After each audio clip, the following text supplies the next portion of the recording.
August 18th, 2024, our video debut for posting to YouTube.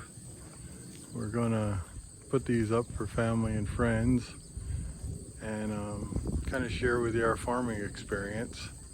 I'm Bob Zagorski. My wife Pat and I have a farm here in central Pennsylvania called Moonlight Meadows.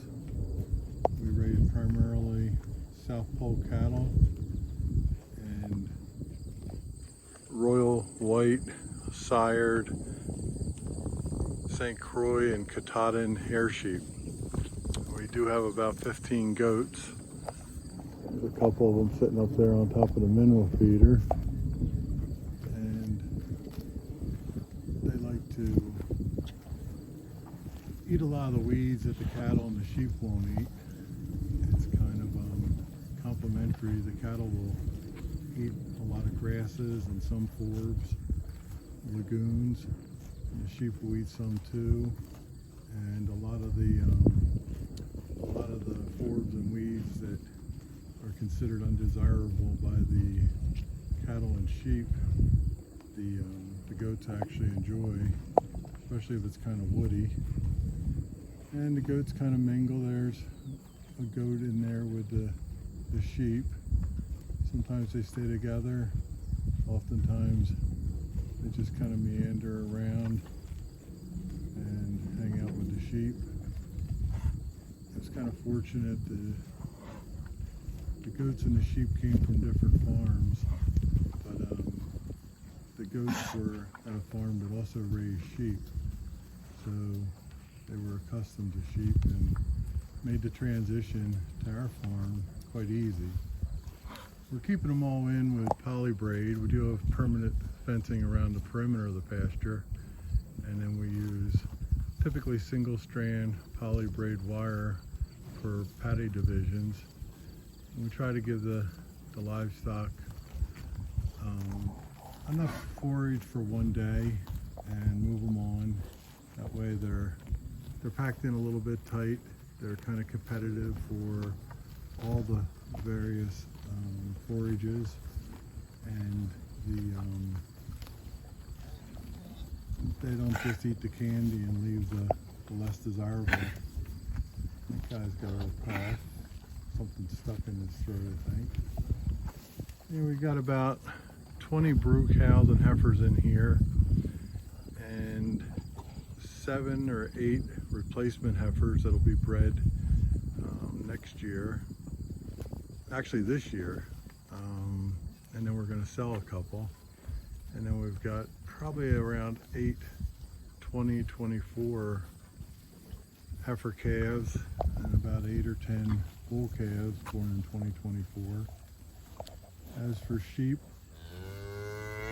we're running about 94 ewes in this flock, 15 goats. We have the rams in another pasture right now. We're keeping them separate until around early December. We'll put them in with the ewes, and that way all of our lambs will be born in the first week or two of May when the weather is desirable and the forage is nice and green. We're into the spring flush. And the bulls we put in with the cows July 1.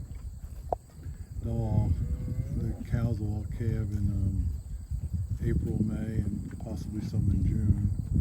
And they've got pretty good body condition. We were in a drought, but that's cleared up quite a bit. There's Mr. Grumpy Pants. He's one of our bull sires, or herd sires rather. And there's his partner in crime, 910. So, you know, all in all, we've got about 140 head of cattle, sheep, and goats in this Flerd, which works out pretty well. Doesn't work out as well when the ewes are lambing because the cattle can step on the lambs, and that's obviously not a good thing. But once the lambs are a little bit older, the risk of that goes quite a ways down. But all the cattle are in pretty good body condition. There's a mama right there, and she's got a nice barrel on her. Slicked off real nice. The South Poles slick off nice. They don't attract so many flies. They get a little bit of oil to their skin, to their hair coat, and that helps with the fly reduction. The calves typically slick off better after the first year, but these guys are all looking pretty well, pretty good. The genetics are such that these cattle can tolerate a very extreme heat. They're a composite breed. The South Pole is a composite breed of Red Angus, Herefords, Centipolds, and Barzona. And the Barzona and the Centipolds are a very, very heat resistant breed that came from extreme hot climates, and those genes help these South Pole cattle weather the heat wave. I was watching a couple of our bulls breeding cows. It was 100 degrees with a heat index of 109, and they were out here getting the job done, which is kind of crazy because a lot of cows are looking for shade. They had no shade, middle of the day. It was super hot, and yeah, they were just going to town. But again, that's their genetics, and that's kind of what makes them South Poles. It's called the Southern Mama's cow that was developed in Alabama by a country music star, Teddy Gentry from the band Alabama. He was a bass player, and he wanted a cow that could survive the hot, deep South weather and still breed and gain weight, and he did a pretty good job of it. The breed's catching on. It took several years for him to get the genetics right, but it's now about 30 years old, and a lot of iterations of getting the right breed to stock, to reproduce and crossbreed. I think he's said only 3% of the original herd was used in creating the seed stock that started the breed. So there we have it. That's our debut. Hope you join us. If you like the videos, if you're interested in following along, go ahead and subscribe. Hit the like arrow, and come along for the ride. We'd enjoy to have you. Thank you.